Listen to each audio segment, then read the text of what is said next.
ಓಂ ಶ್ರೀ ಗುರು ಬಸವಲಿಂಗಾಯ ನಮಃ. ಸರ್ವರಿಗೂ ಶರಣು ಶರಣ.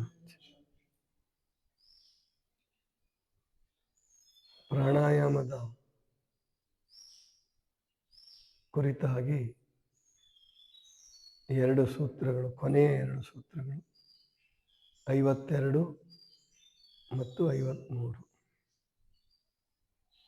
ತತಃ ಕ್ಷೀಯತೆ ಪ್ರಕಾಶಾವರಣಂ ಧಾರಣಾಸೋಚ ಯೋಗ್ಯತಾ ಮನಸಃ. ಪ್ರಾಣಾಯಾಮ ಮಾಡ್ತಾ ಮಾಡ್ತಾ ಏನಾಗತ್ತೆ ಅನ್ನುವಂತಹದ್ದನ್ನು ಹೇಳ್ತಾರೆ. ನೆನ್ನಿನ ದಿನ ಬೇರೆ ಬೇರೆ ಲಾಭಗಳನ್ನು ನೋಡಿದ್ರೆ, ಅಂದರೆ ಪ್ರಾಣಶಕ್ತಿಯ ನಿಯಂತ್ರಣದಿಂದ ಪ್ರಾಣಸ್ಯೇದಂ ವಶೇತ್ ಸರ್ವಂ, ಅಂದರೆ ಪ್ರಾಣವನ್ನು ನಾವು ನಿಯಂತ್ರಿಸಿಕೊಂಡು ಪ್ರಾಣಾಯಾಮ ಸಿದ್ಧಿಯನ್ನು ಪಡೆಯೋದ್ರಿಂದ ಎಲ್ಲವನ್ನೂ ಪಡೆಯಬಹುದು. ಯಾಕೆ ಅಂದರೆ ಮನುಷ್ಯನಲ್ಲಿ ಒಂದು ಆಸೆ ಎನ್ನುವಂಥದ್ದಿರುತ್ತೆ. ಬೇರೆ ಪ್ರಾಣಿಗಳಿಗಿಂತಲೂ ಇದು ವಿಶೇಷವಾಗಿರುತ್ತೆ ಮನುಷ್ಯನಲ್ಲಿ. ಬೇರೆ ಪ್ರಾಣಿಗಳು ಅಂದರೆ ಬೇರೆ ಜೀವಗಳು ಆಹಾರ ಮತ್ತು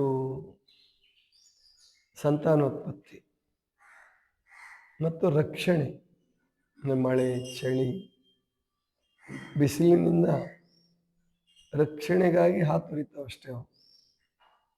ಅಷ್ಟು ಸಿಕ್ಬಿಟ್ರೆ ಮುಗೀತು ಅವಕ್ಕೆ.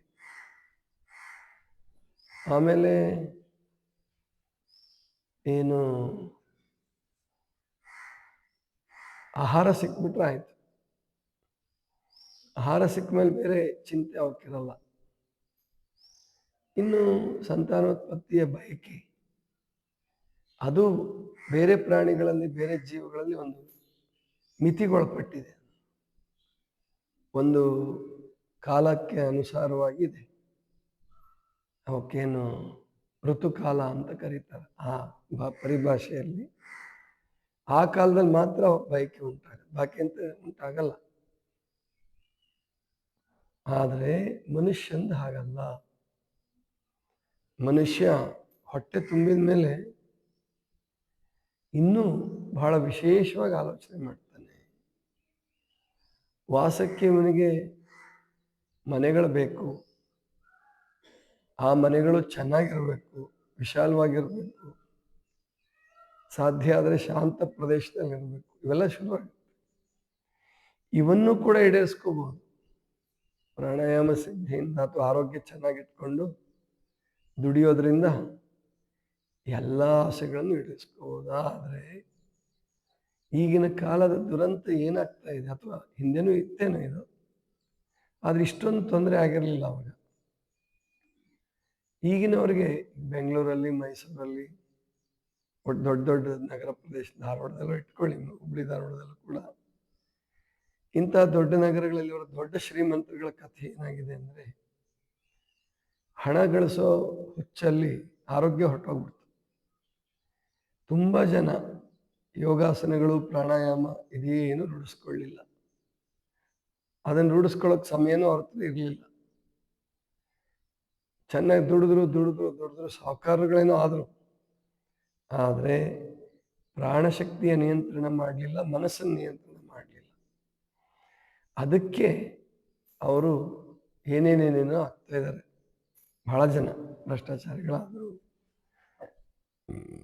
ಕಡೆಗೆ ಆತ್ಮಹತ್ಯೆ ಮಾಡ್ಕೊಳ್ಳೋ ಪ್ರಸಂಗ ಬಂತು ಕೆಲವರಿಗೆ. ಇನ್ನು ಕೆಲವರು ವಿಧಿ ಇಲ್ಲ ಅಂತ ಬದುಕ್ತಿದ್ದಾರೆ. ಹಣ ಕಾಯ್ಕೊಂಡು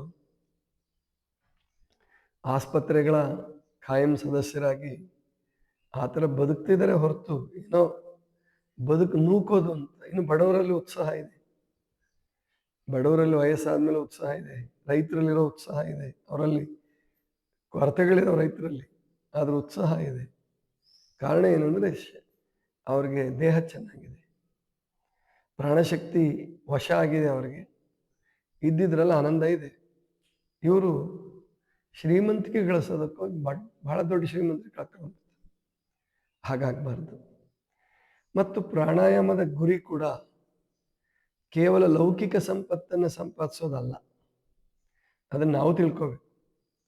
ಮಠಾಧೀಶರು, ಸಾಧಕರು ಅಥವಾ ಧ್ಯಾನ ಜೀವಿಗಳು ಅಂತ ಏನು ಅನ್ಸ್ಕೊಳ್ತಾರೆ, ಅವ್ರದ್ದು ಒಳಗಡೆ ಮನಸ್ಸಿದೆ ಇರ್ತದೆ, ಇನ್ನೂ ಗಳಿಸ್ಬೇಕು ಅನ್ನೋದು ಇರ್ತದೆ. ಅವರು ವಾಮ ಮಾರ್ಗ ಹಿಡಿದೇ ಇರ್ಬೋದು ಕೆಲವರು, ಆದ್ರೆ ಬೈಕೆ ಮಾತ್ರ ಇರ್ತದೆ. ಅದಲ್ಲ, ಅದು ನಮ್ಮ ಕೊನೆಯ ಸಿದ್ಧಿ ಅಲ್ಲ. ತತಃ ಕ್ಷೀಯತೆ ಪ್ರಕಾಶ ಆವರಣ ಅಂದ್ರೆ ನಮ್ಮೊಳಗಡೆ ಎಲ್ಲರಲ್ಲೂ ಕೂಡ ಒಂದು ಬೆಳಕಿದೆ, ಆತ್ಮದ ಬೆಳಕು, ಪರಮಾತ್ಮನ ಬೆಳಕು. ಆ ಬೆಳಕನ್ನ ಮೂರನೆಯ ಕಣ್ಣಿನಿಂದ ಅರಿಯೋದು, ಈ ಕಣ್ಣಿನಿಂದ ಅಲ್ಲ, ಬಾಹ್ಯ ಚಕ್ಷುವಿನಿಂದ ಅಲ್ಲ, ಒಳಗಿನ ಕಣ್ಣಿನಿಂದ ಅರಿಯೋದಿದೆ. ಅದನ್ನ ಪ್ರತಿಯೊಬ್ಬರು ಮಾಡಬೇಕು. ಆಗುತ್ತ ಅದಂತ ಹೇಳ್ತಾರೆ ಪತಂಜಲಿ. ತತಃ ಕ್ಷೀಯತೆ, ಅದು ಕ್ಷೀಣಿಸುತ್ತದೆ. ಯಾವುದು? ಆವರಣ ಕ್ಷೀಣಿಸುತ್ತದೆ. ಯಾವ ಆವರಣ? ಯಾವುದು ಪ್ರಕಾಶವನ್ನು ಮುಚ್ಚಿದೆಯೋ ಆ ಆವರಣ ಕ್ಷೀಣವಾಗುತ್ತದೆ. ಹೇಗೆ? ಅದು ಉಪನಿಷತ್ನಲ್ಲಿ ಬರ್ತದೆ, ಗೊತ್ತಿದೆ ನಿಮಗೆಲ್ಲ. ಹಿರಣ್ಮಯನ ಪಾತ್ರೇಣ ಸತ್ಯಸ್ಯಾಪಿ ಹಿತಂ ಮುಖಂ ಭೂಷನ್ ಅಪಾವರಣೋ ಸತ್ಯಧರ್ಮಾಯ ದೃಷ್ಟೇ. ಅಂದರೆ ಆವರಣ ಬಂಗಾರದ್ದದು. ವಿಶ್ವಾಸೋಪನಿಷತ್ತು ಹೇಳೋ ಪ್ರಕಾರ ಆ ಆವರಣ ಇದೆಯಲ್ಲ, ಪ್ರಕಾಶಕ್ಕೆ ಮುಚ್ಚಿರುವ ಆವರಣ, ಆ ಬೆಳಕಿಗೆ, ಬೆಳಕು ಯಾವುದಪ್ಪ ಅದಂದ್ರೆ ಬಸವಣ್ಣವ್ರು ಅದನ್ನ ಹೇಳ್ತಾರೆ, ಬೆಳಗಿನೊಳಗಣ ಬೆಳಕು ಮಹಾಬೆಳಗು. ಅದು ಸಕಲ ಬೆಳಕುಗಳಿಗೆ ಬೆಳಕನ್ನು ಕೊಟ್ಟಂಥದ್ದು, ಸಕಲ ನಕ್ಷತ್ರಗಳಿಗೆ ಬೆಳಕನ್ನು ಕೊಟ್ಟಂಥದ್ದು, ಸೂರ್ಯನನ್ನು ಬೆಳಗಿಸುವಂಥದ್ದು. ಯಾವುದು ಸೂರ್ಯನನ್ನು ಬೆಳಗಿಸ್ತದೋ, ಯಾವುದು ಚಂದ್ರನನ್ನು ಬೆಳಗಿಸ್ತದೋ, ಯಾವುದು ನಕ್ಷತ್ರಗಳನ್ನು ಬೆಳಗಿಸ್ತದೋ ಅದು ಆ ಪ್ರಕಾಶ. ಬೆಳಗಿನೊಳಗಣ ಬೆಳಗು ಮಹಾಬೆಳಗು. ಅದು ಪ್ರತಿಯೊಬ್ಬರ ಹೃದಯದಲ್ಲಿದೆ, ಪ್ರತಿಯೊಬ್ಬರ ಅಂತರಂಗದಲ್ಲಿದೆ, ಚಿನ್ಮಯ ಸ್ವರೂಪವಾಗಿದೆ. ಅದರಲ್ಲಿ ಆವರಣ ಮುಚ್ಕೊಂಡಿದೆ. ಆ ಆವರಣ ಸಾಮಾನ್ಯ ಆವರಣ ಅಲ್ಲ, ಬಂಗಾರದ ಆವರಣ. ಪ್ರೀತಿ, ಪ್ರೇಮ, ಆಸೆ, ಆಮಿಷಗಳು, ಬಯಕೆಗಳು, ಕೀರ್ತಿ, ಇವೆಲ್ಲವೂ ಆವರಣಗಳೇ.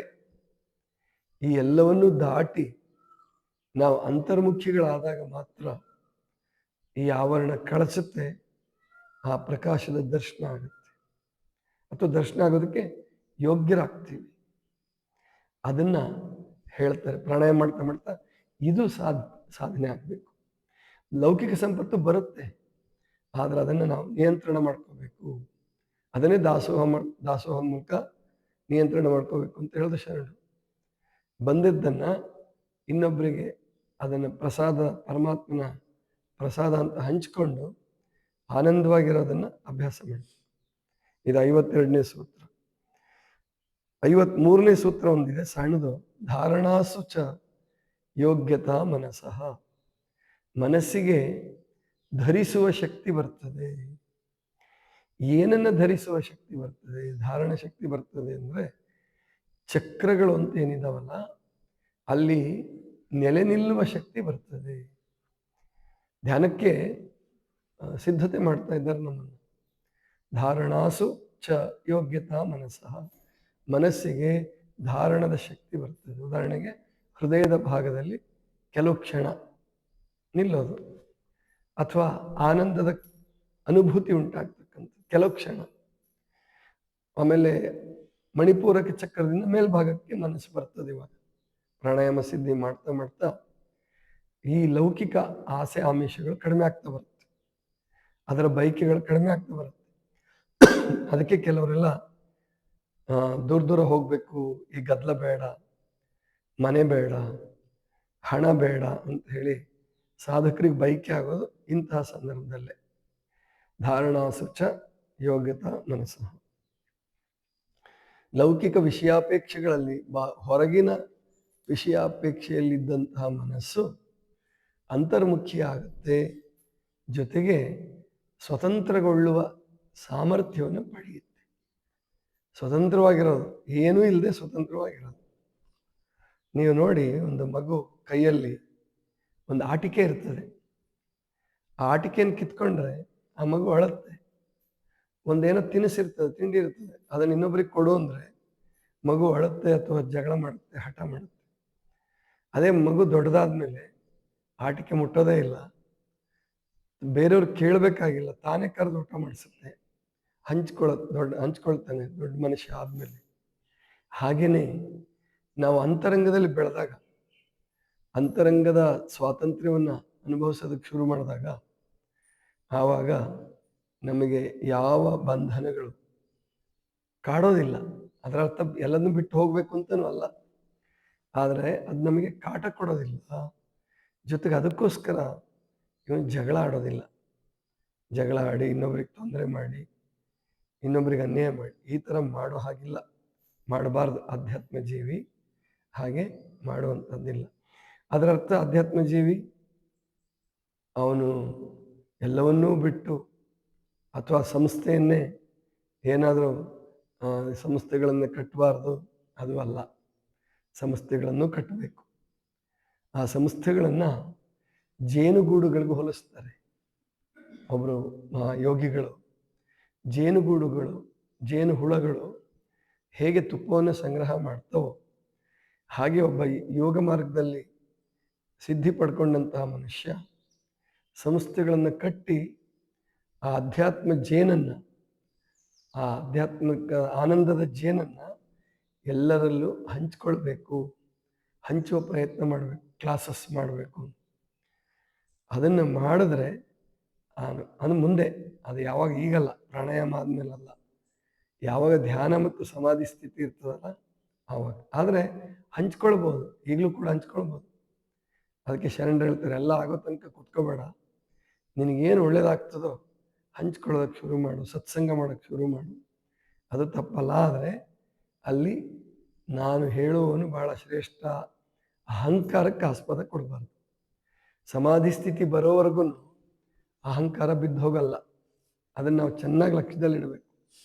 ತುಂಬ ಜನ ಯೋಗ ಮಾರ್ಗದಲ್ಲಿ ಪತಿತರಾಗೋದು ಇಲ್ಲೇನೆ, ಬಿದ್ದು ಹೋಗ್ತಾರೆ. ಅವರು ಯಾವುದೋ ಒಂದು ಆಸೆಗೆ ಬಿದ್ದುಬಿಡ್ತಾರೆ. ಸಂಸ್ಥೆ ಕಟ್ಟಕ್ಕೆ ಹೋಗಿ ಯಾವುದೋ ಒಂದು ಆಸೆಗೆ ಬಿದ್ದು ಯೋಗ ಮಾಡಲಿಕ್ಕೆ ಶಕ್ತಿನೇ ಇಲ್ದಂಗೆ ಮಾಡ್ಕೊಂಡ್ಬಿಡ್ತಾರೆ.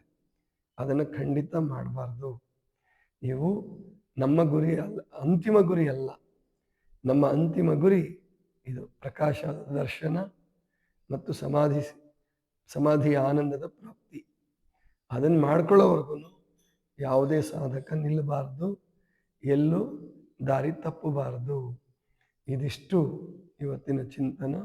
ಸರ್ವರಿಗೂ ಶರಣ ಶರಣ.